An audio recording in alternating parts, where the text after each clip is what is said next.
Hello friends, how you doing? I hope you started the new year in a boom way and that you're enjoying yourself. You have a nice perspective of what you are to achieve this year. If not, you've come to the right place because this is the first ever episode of what I call Talks and Growth. It is a space for all things self-development, personal development, improvement, growth, you name it, everything that falls into that bucket. That's where we are, okay? So today I am going to talk about gifts and purpose.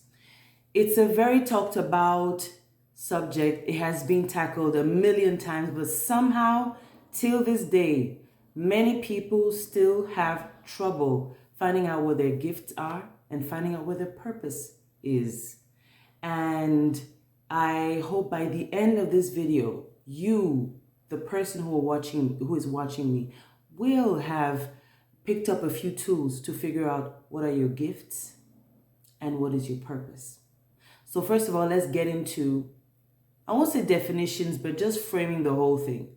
Gifts, firstly, are these things that you do naturally, without any effort, and that you love to do. These are very important elements. I believe most of us, if not all of us, come with a set of gifts, not just one. But the condition for all of the gifts to come to manifestation is for you to have that open mind and that consciousness that there is so much that lies inside of you than you actually think. So that's what I'd like to tell you about gifts. And now purpose. Very self-explanatory. Your purpose is just the reason why you are here, why you are living, because there is a reason for us, for our presence. And so to kind of frame everything, what I'd like you to know is that gifts are really cute, but they are completely, I'd even say they are useless without a purpose. Now, let me tell you what. I'm going to tell you my little story. So as a child, I was mostly busy playing with dolls, imagining they were singers or drawing singers on a chalkboard. And that all started coming out because I had this auntie who was a professional singer and she had the loveliest voice. When she would sing, I would just sit there and just close my eyes and really enjoy her vibrato. She had the best vibrato ever, I'm telling you. So I would enjoy the voice. I would imagine I had that type of a voice. I would imagine myself on stage and my imagination would ride very far. So already there, my desires and the way I played were very clear hints for my parents to find out what my gift was. And they signed me up for a children's group called Les Oiseaux du Monde.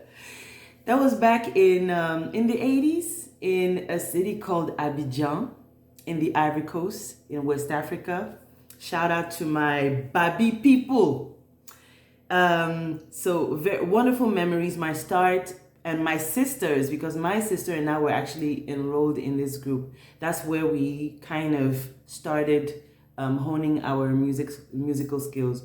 We had a great time there because we were the only children that were out there going out late at night at functions, at galas. Sometimes we're on TV and performing songs that the then choir director Jean-Claude Gigot, shout out to him, songs that he wrote with Joël Kanga, with Alain as well on the guitar.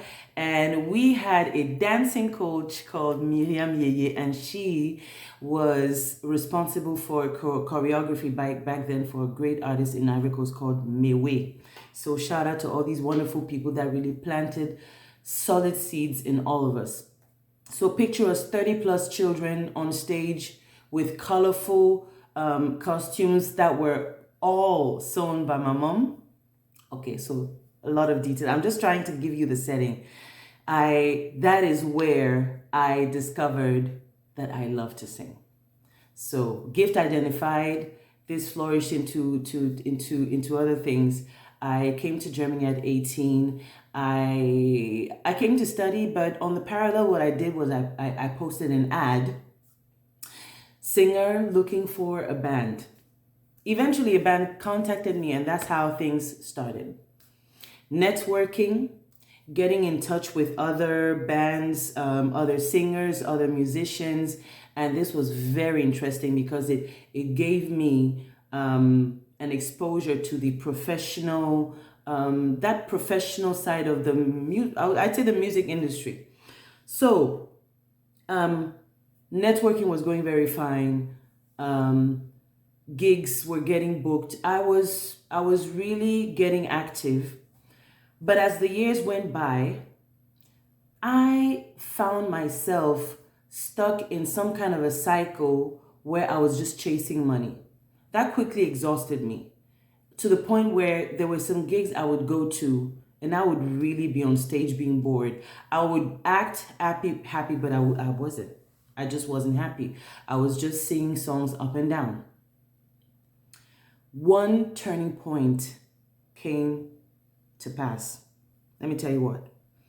I was booked for a gig, one of those gigs where I would just sing everything up and down without any soul in it. I noticed a lady in the audience who was dancing alone, but she was so into her dance and she was moving very awkwardly. So, I mean, I didn't judge her, but she looked strange, but she was enjoying herself. And she was coming closer to me in her dance moves and giving me thumbs up and everything. I was like, oh, okay, she's having a good time and everything. She was looking happy in all her awkwardness and quirkiness. So we end the gig. At the end of the gig, she comes to me backstage and she tells me, thank you for what you did today. I'm there, bored me is there thinking, what have I done? I've just sang songs like I Will Survive and We Are Family. I mean, by the way, I'm grateful for such songs because they put money on our tables. But to me, it was the 1,000th time of singing these songs. So it didn't really, at that moment, they didn't really mean much to me.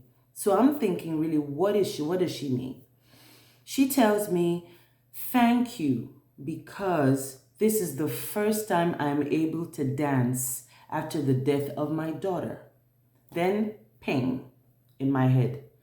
I'm there thinking, wow, how dare you? I'm talking to myself actually, how dare you feel bored about an activity that you were blessed to practice to the benefit of other people. So this was the first time I actually lived the healing side of what I do.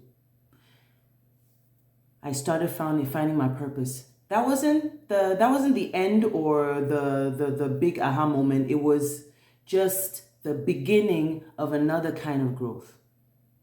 Understanding that being able to sing is very cute, but until you understand why you're standing on stage to sing, you will not last in what you do. So that goes back to me saying it is important for you to find out what is your why. And in order to find out your why, you need to find out the who. Very plainly put, your purpose is closely related to your identity. You need to figure out who you are. You need to figure out what are the things you love. You need to figure out what are the things you don't like. You need to be honest to yourself about these things in all circumstances. This is a constant work that we all have to go through, but we have to be very diligent in identifying who we are and sticking to who we are from the beginning to the end. We might have some falls sometimes. We might cheat ourselves sometimes. I'm part of that. But stay the course, like they say in the US. So, as I said, your purpose is closely related to your identity. So let's do a little exercise together. So we're going to close our eyes. And we're going to imagine, we're going to visualize what is it that the best version of our person, the best version of ourselves is doing in the best way possible. When I do that, I see myself, I always see the same image. I see myself singing, and I see myself singing with other people, and I feel myself being happy, and I see other people being happy. So I want you to go ahead, take a few deep breaths, be honest with yourself, and picture what it is that the best you is doing. What do you smell? What do you feel? What do you see? What do you have? Once you have a clear image, I want you to comment below what you saw. This is very, very important. Even if you don't want to comment, maybe that's too personal for you, write it down on your piece of paper. I need you to also write down a list of 3 to 10 adjectives that best describe you. So do that either in the comment area, or do it for yourself. So as I said, I'm going to sum it all up. Find out who you are. What are these adjectives that best describe you? Then you find out your why. Why is it that you are here? What do you see yourself doing for what? When you close your eyes and you imagine the best you in action. I want you to identify these things that you do without any effort in the best way possible and that you love to do. These are your gifts. I'm always saying gifts because I strongly believe that we are all born with more than one gift. I might be wrong, who knows? But that is, until I'm proven the contrary, this is what I will believe. My name is Menoosha. I sing, I speak, and I coach. Welcome back here every Sunday for an episode of Talks and Growth. Like, share, subscribe, hit the notification bell in order to find out every time I post a video. Thanks and bye-bye. Have a blessed Sunday.